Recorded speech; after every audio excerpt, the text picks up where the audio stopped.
The officials are ready. The fighters are in the ring, and they are ready. So for the thousands in attendance and the millions watching around the world, ladies and gentlemen, let's get ready to rumble! Alright guys, let's get right into it. In their first defense of the WBC super featherweight title, Shocky Foster rallied in the championship rounds to stop a very durable Eduardo "Rocky" Hernandez in the 12th and final round. Foster came out jabbing and moving around the ring. Hernandez was applying a lot of pressure as he was following Foster around the ring. It was more of the same in the second and third, but Hernandez was landing good body shots and the crowd would explode with each landed punch. Hernandez went right after Foster in the fourth, but Foster was able to connect with some telling counters. Hernandez began to rip the body with shots. The fifth was very physical, with Hernandez trying to rough Foster up with anything he could land. He was much better than Foster's landing percentage. In the sixth, Foster switched to southpaw and did better with his counter, looked more comfortable. Hernandez came back in the closing moment with a rally of shots, an inside battle with punches in the seventh. Hernandez was very busy, forcing Foster to trade with him at times, but the champion was being outworked. The eighth was close as the pace slowed down for both. Foster was boxing well, but also not throwing a lot to take advantage of Hernandez taking off a round. In the ninth, Hernandez was backing up for most of it, until a Foster rally of combinations made him open up with punches. In the 10th, Hernandez came back roaring with punches and was once again making it a rough fight for Foster, who was landing but not making a dent.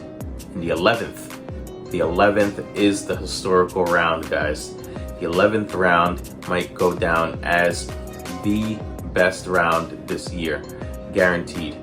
Eddie Hearn said that it was the best round he has, capital letters, ever seen. In the 11th, Hernandez went back to backing up Foster and was using his southpaw style, and he badly rocked Hernandez.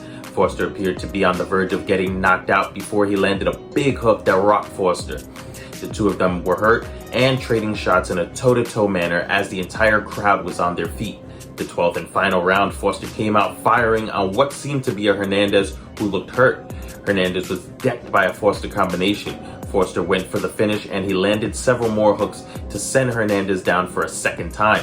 Foster was blasting away on Hernandez against the ropes as the referee jumped in to stop the fight. Foster advanced to 21 wins, 2 losses, 12 by way of knockout, with the win, his second of the 2023 campaign that could at least land him an honorable mention portion of Fighter of the Year conversation.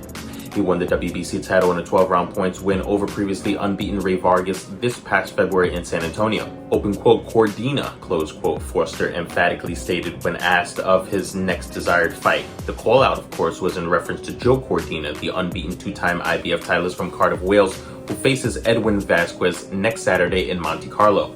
Open quote, I want the winner of Cordina, Edwin. That's what we should have next. Let's unify, close quote. A win by Cordina next weekend would make that a conversation. Foster's now in the voluntary phase of his titled reign after satisfying his mandatory obligation.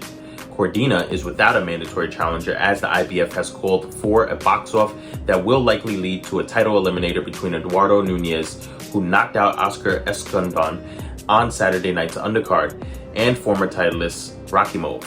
Saturday's main event came about when Matchroom won a purse bid hearing to secure promotional rights. Quote, I've shown and proven that I'll go anywhere, close quote, vowed Foster. If it's in the UK, let's do it. I'll unify anywhere. The ring don't change, so let's do it. All right, guys, well, there you have it. Congratulations on Shocky Foster. What did you think about his performance?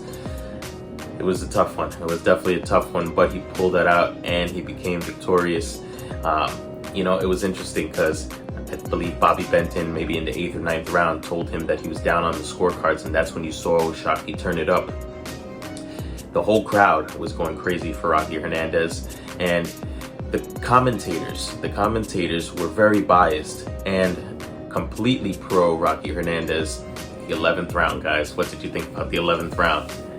That's definitely going to be round of the year, I think. I mean, just the turnaround from Shocky just dominating to then him getting clipped hard to then him coming back and knocking out Rocky in the 12th. It was a great fight, great crowd. The atmosphere, the energy must have been crazy. But guys, what's next for Shocky Foster? Do you want to see him fight Joe Cordina next? We would love to see that. We need to see a unification in that division. I think it's definitely overdue.